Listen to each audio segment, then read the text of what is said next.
Welcome to another One Income Family episode. Today, we are diving deep into the digital cash envelope system, specifically the accounts that you need for success using this system.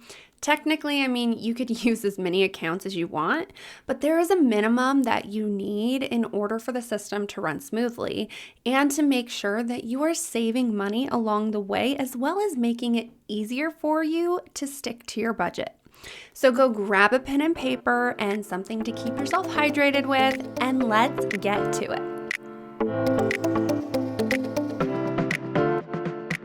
Do you find it hard to save or get out of debt? Are you constantly searching for ways to save money and live on a budget? Do you have big dreams only to be stopped by not sticking to your budget? Are you ready for financial freedom? Then you, mama, are in the right place. Welcome to the One Income Family podcast, where you will learn what it looks like to budget on one income, how to partner with God in your finances, how to budget in a way that's easy to stick to, and how to cut costs and save money, all so that you can start building wealth. It is my mission to equip you with these tools so that you can live in abundance regardless of the amount in your account. Hey, I'm Molly, a budget coach for stay-at-home moms, and I know what it's like to struggle on one income. I've lived paycheck to paycheck, relied on being frugal, and failed many budgets until I learned how to budget without tracking. This has allowed my family to pay off debt and build wealth all on one income. So, if you are ready for financial freedom, then go grab that stroller, plug in those headphones, and let's get to it.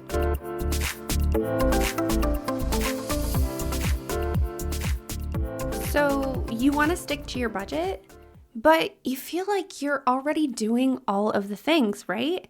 You have a budget in place, you're living a simple life, you're being as frugal as you can be, and are cutting costs at every turn. And boy, is it exhausting. Listen, budgeting does not have to be exhausting. When you work with me, you learn how to stick to your budget using systems. Systems are the fastest way to get you sticking to your budget. They allow for automation, giving you back your time. They create habits that replace bad money habits, stopping things like overspending. They create reassurance that you have the money for the things that you need, and they give you the ability to save for the things that you want. So, grab yourself a budget coaching session so that I can show you how to stick to your budget faster than you ever thought possible, so that you can start living in abundance. Go to calendly.com/Molly Bunnell and book your call today. That's calendly.com/Molly with a Y, B as in boy, ENELL, and I look forward to meeting you. Alrighty, so before we dive into the accounts that I believe that you need for a bare minimum to run your digital cash envelope system, I want to talk a little bit about how I came across these accounts and how I figured out that this was the number that you needed, right?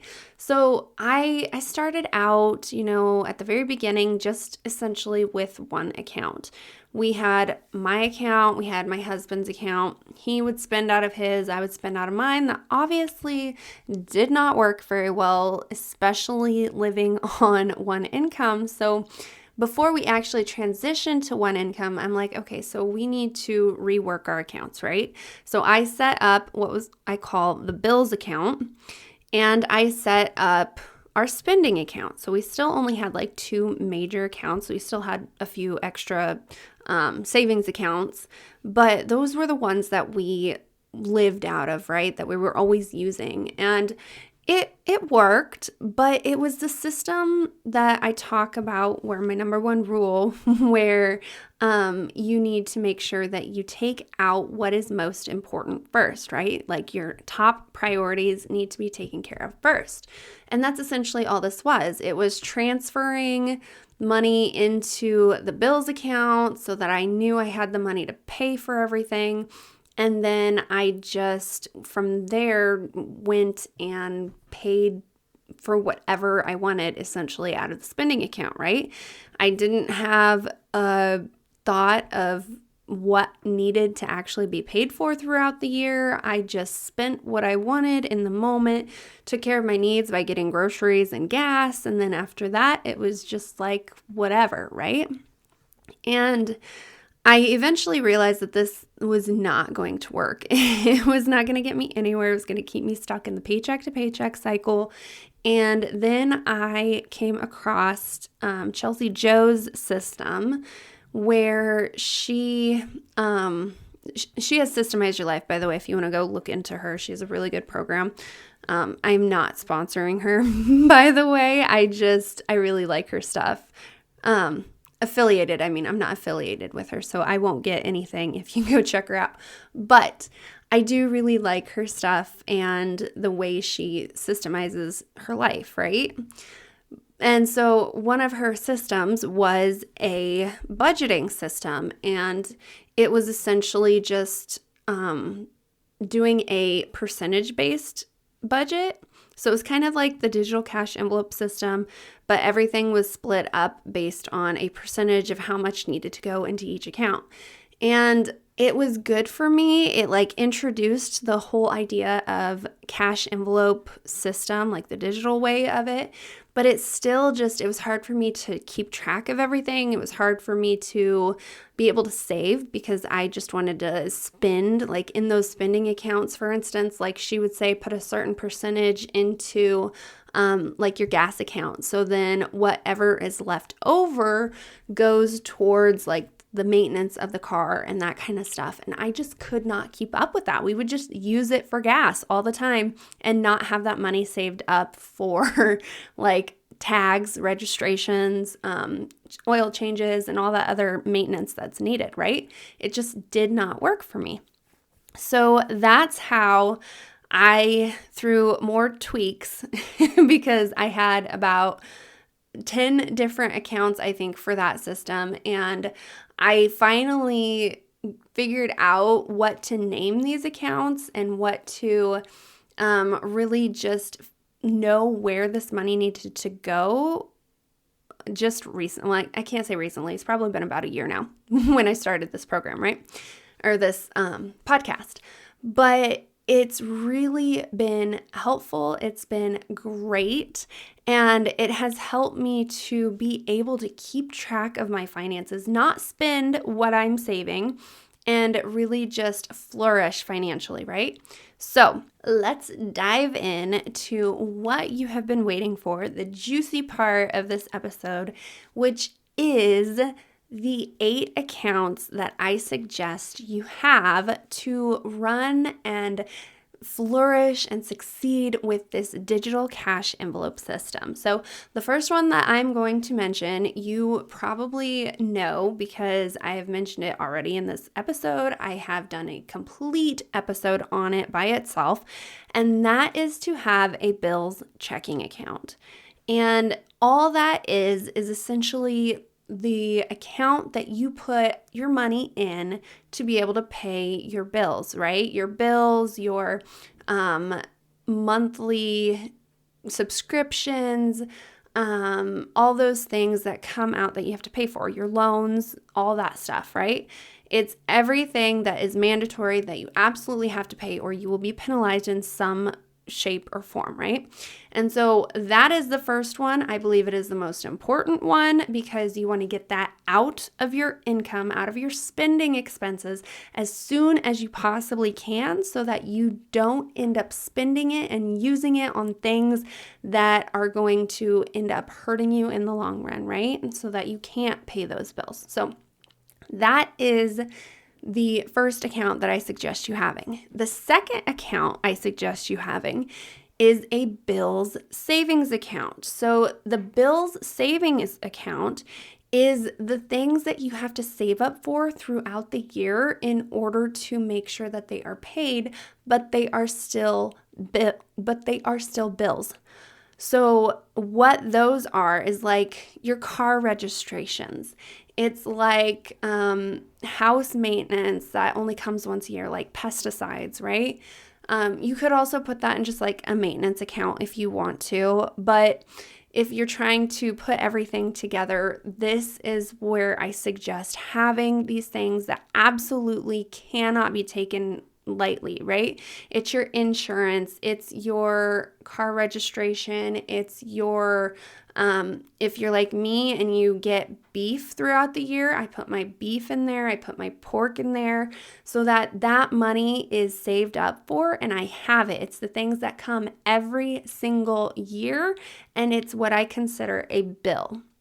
Now, you can have different definitions of what you want to put in that account, but it keeps it safe. It keeps you from diving into it because you know that that money is there and it will only be used for that purpose. Like propane is another thing that you could add in there if that's something that you use. We use it very seldomly because it's just a backup for our heater, but we still need a little bit every single year, right? So that is in that account as well. How we spend or use that account is by putting that money into the bills checking account so that, again, that money is not in a spending account that can be used willy-nilly on whatever we want. It is only in a bills savings or checking account, and it will only be used for that purpose. Okay, the third account that you need, and this can be split up into as many as you want, depending on how much space you want, I guess, I don't know if that's the right word, but depending on if you want it all in one account or if you want it to be easier to track, if you want it in multiple different accounts, right? So what I call this is our needs account. So needs, I specifically have two different accounts. I have one for family. So family is like my groceries, it's my eating out, it's my family activities that we do together. It can be when we go on vacation, I can pull that from a savings account, and that's the account that we use while we're out and about doing that kind of stuff. And then I have my gas account. And those are my needs. So I have my groceries in there, I have my gas in there, and then what's ever left over after groceries is usually what goes towards the eating out, because eating out and family activities are not necessarily a need, but it's what we use for like our family activities with whatever I am able to use, like the leftovers. Essentially, it's how, what's the word I'm looking for?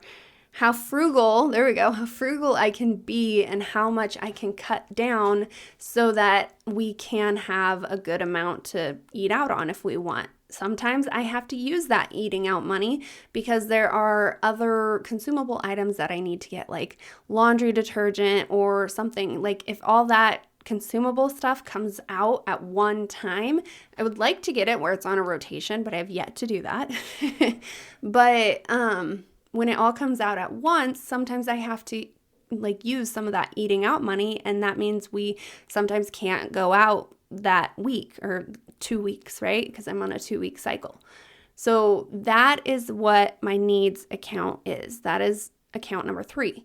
Account number 4 is a his spending account. So your husband's spending account. This is for like if you give your guys's, I don't really like this word, but you could say like allowance or however much money you want to be able to spend personally on whatever you want, right? It's your spending freely without having to ask your spouse if you want to, if you can buy something, right? And so I have a his spending account and her spending account as well. I could say like husband, wife, but it just was easier to say his and her, right? I could have lumped that into one account, but it's technically 2 different accounts because you each want your own account. Now, if you want to cut out on the amount of cards that you have, you can just pull this out as cash and then not have to worry about that. But I personally like to use mine because I like to save up for bigger ticket items, right? And purchase the bigger ticket items. My husband likes to spend it right away on food and going to the gas station and that kind of stuff, which is fine because that's the way he wants to spend it. I want to save mine up. And so his would be better to pull out as cash, right? Because it'd be easier for him to use and not have the temptation to transfer money, because we do have that issue sometimes. But that would be a way that you could eliminate an account or two if you wanted a few less accounts.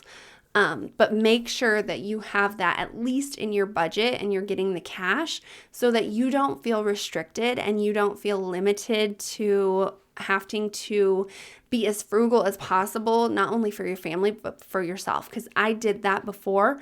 I would give my husband free money that he could go spend willy-nilly however he wanted. And the money that I'd give myself was what we went out and ate with as a family on. It was our family activity money and stuff we did together. I never gave myself anything so that I didn't feel restricted, right? Which really wasn't that big of an issue because I'm not a big spender.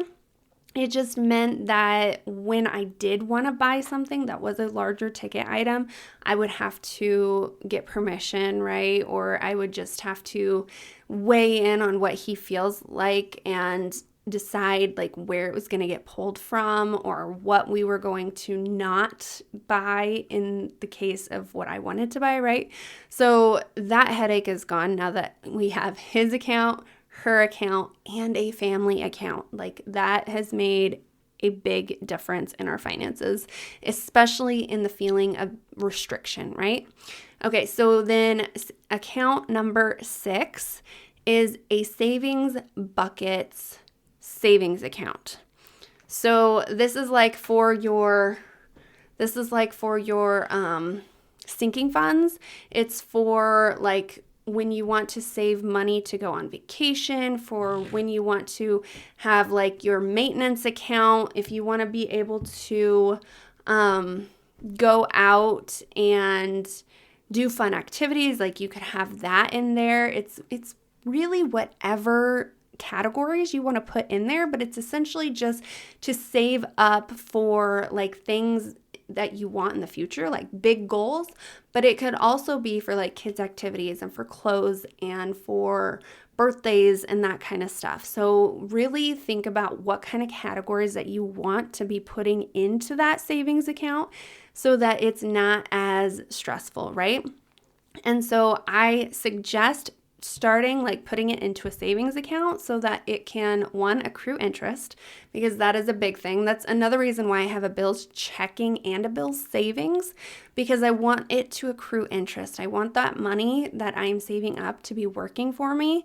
And so I want to, even if it's just a little bit here and there, that's what I want it to work for me and accrue that interest. So that's why we have the savings accounts, and then we pair it with a checking account, which would be account number 7, which is our savings buckets checking account.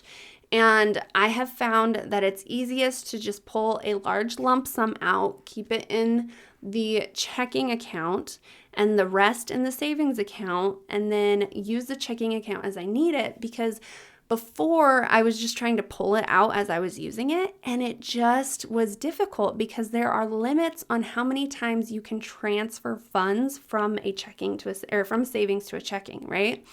And I believe my personal bank, it's 12 times a quarter, so that's 4 pulls every single month, essentially. And I didn't want to have to stress about having to pull out too much, because that was one thing that I was struggling with. And so I was just like, okay, I'm just going to pull out a large lump sum, keep it in the checking account, use it as need be, and then transfer more when I need it, kind of thing, and keep track of what categories it's coming out of, right? And so that is what was easiest for me. Now, for my bills savings account, there aren't as many categories in it, so I can pull as I need. It's not a matter of pulling a large lump sum, so I don't have to worry about that, thank goodness. Okay, so then the 8th account that I want to talk about is another one that I have done an episode on that I'm sure you're going to know what it is, and it's to have your emergency fund. So your emergency fund is that I have both. You can have two separate, it's up to you. But I have both my 200 that I can use in a checking account or a savings account that I can easily access. And then I have the rest of that emergency fund that is like my larger, my 3 to 6 months of living. I have that in a CD, but it is a CD where I don't get penalized, so it's got a lower interest rate, but it's one that I can pull it out whenever need be and access those funds without getting penalized, and it's still accruing interest for me. So that is one thing. Like, you want your emergency fund, your big amount of money. So say you have like 10 or 20,000 for that 3 to 6 months saved up. You want that in something that's going to accrue interest quickly. And even then, if you don't have that much saved up yet and you're still working on it, you still want to put it into something larger. So you don't want to put it into a CD because you can't continue to add to it, right? That's what you want to do later when you've already reached the amount that you want to reach. And then you just let it work itself bigger by itself, right? But you still want to put it into like a higher ticket savings account that's got a higher interest. So some of those, there's high interest savings accounts, but there are limits on how much can be in those.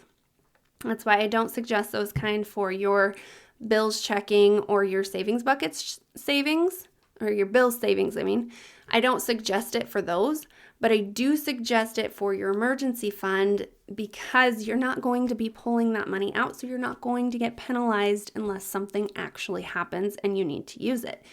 You can also put it into a money market, which is another account that has higher interest. It's kind of like a checking, but it's like the next level up. So you can get checks for that account, but you still have a limit on how many times you can pull it out. So it's like the mixture of both a savings and a checking put together, right?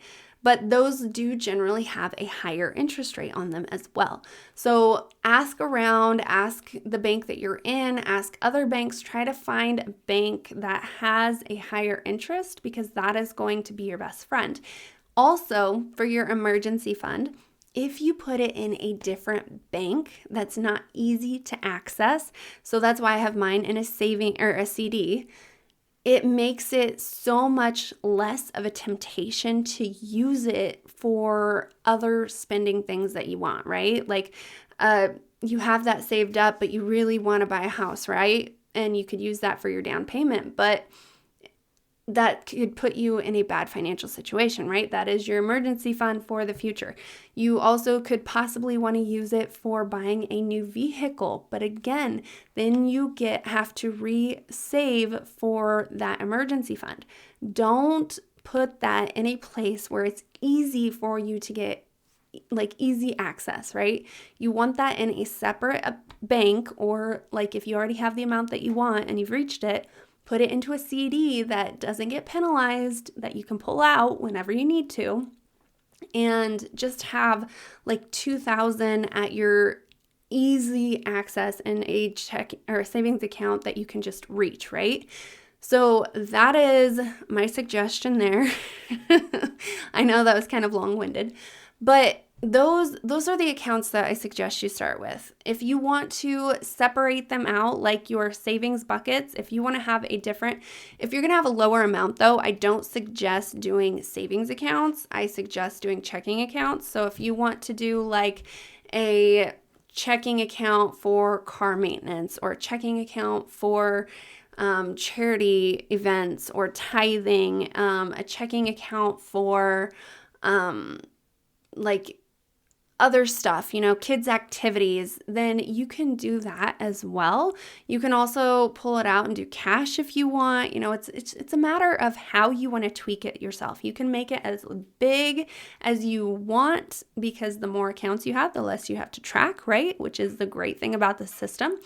But it can also be a headache with which account am I pulling from and which account is which account, right? I've been there. I know what that feels like. It can be a headache, especially I think my husband and I have finally got our accounts named the same on our phones so that he's not like, okay, which account am I pulling from again for this situation? It's fun, right? But it's so helpful to have this system in place because it takes the headache out of tracking your finances because it does it for you in the account. You just have to make sure that things are right and that people aren't getting in there and using your money for you because fraud is a thing and it's not fun. But yeah, okay, I'm going to recap real quickly the 8 accounts that I think you need as a minimum. So first one, your bills checking account. Second one, your bills savings account. Third one, your needs account, which I have mine split up into my family account and my gas account. If you want to put them together, if you want to do what's easiest for you, we specifically separated ours out because we did have our gas in the his and her spending accounts. But my husband would end up using his for eating like whatever he wanted. And then he didn't have gas for when he needed it, right? So we just made it easier, put all the gas money into one account, and it made life so much easier. So that's why we have it that way. Okay, account number 4, his spending account. Account number 5, her spending account for your wants that you don't have to ask to buy whatever it is. Account number 6, a savings bucket savings account. Number 7 is your savings bucket's checking account so that you can use that money, right? Because you want to have a way to be able to use your savings account without putting it into your spending account that you will end up, whatever's left over, using on whatever you want instead of transferring it back into that account. I know, I've done it. We still struggle with it sometimes, but it is a thing, and this is the easiest way to keep that from happening. And then account number 8 is your emergency fund. So again, you can have that split up into 2 different accounts if you want, or you can put it all into one. Just make sure if you put it into one, it's in something that you can easily gain access to for when you need it. Okay. And with that being said, again, I want to invite you to grab yourself a budget coaching session so that I can show you how to use systems to stick to your budget faster than you ever thought possible so that you can start living in abundance. I can show you how to set up this digital cash envelope system, what accounts you specifically need, like if you want more, if you want less, if you want to use cash instead of an account, like what cards to use, where you need to have checks, it just makes life so much easier. So go to calendly.com/Molly Bunnell and book your call today. Again, that's calendly.com/Molly with a Y, B as in boy, ENELL. And with that being said, I pray that you enjoyed today's episode and that you are able to glean from it a whole lot and get yourself set up with your own digital cash envelope system. I will see you right back here next week on another episode of the One Income Family Podcast. Before you go, I hope this episode has ignited a fire inside of you, and I pray that it creates long-lasting impact. Did you know that you too can impact other one-income families? All you have to do is leave a written review, and you help get the podcast in the hands of other mamas in need. You can also text this episode to that friend who is also knee-deep in the same kind of chaos as you and inspire them to make a change. Also, your review lets me know that you're enjoying the show, and that lights me up. I get so excited to hear from you. Another great way that we can connect, though, is through the One Income Family community over on Facebook. So after you're done leaving that 5-star review, head on over to the community where you will find other mamas working their way out of the chaos. You can ask your questions and connect with others who truly understand what you are going through. I cannot wait to connect with you in the community. Until then, I will see you right here next week on another episode of the One Income Family Podcast.